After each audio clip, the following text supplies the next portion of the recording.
আমি বলছি যে 43 লক্ষ মামলা বাংলাদেশে আছে, আর একটিও যেন না হয়, সেটি আমাদের প্রত্যাশা। তাতে আমরা শান্তিতে থাকবো।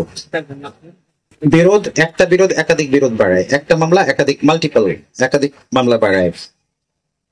বিরোধ যেন না হয় আপনাদের কাছে, সেটাই মানে চাওয়ার জন্য, আবেদন করার জন্য এসেছি।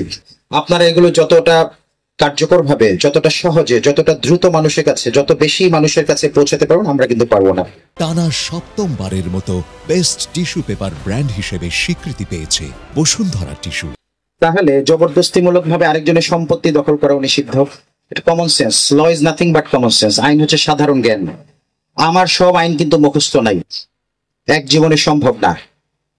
কারণ আজকে এই বিষয়টা হচ্ছে, এই অনুযায়ী আইন হচ্ছে, কোনটা কোন ধারায়, কত নম্বর ধারায়, এটা মুখস্থ করার দায়িত্ব কারো না। কোন আইনের সমাধান সেটা জানলেই চলবে আইনের ছাত্র হিসেবে। বলা হচ্ছে যে এজ এ লয়ার বা law student, one does not need to all the laws, but he is to know where the law is. কোন আইনের সমাধান সেটুকু আমার জানলেই চলবে।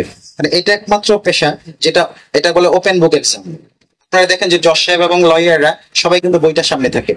আমি যদি ভুল না করে থাকি, ভুল জেনে না থাকি, জবরদস্তিমূলক কোনো কিছুই করা যাবে না। জবরদস্তিমূলক শ্রম নিষিদ্ধ, জবরদস্তিমূলক ধর্মান্তরণ নিষিদ্ধ।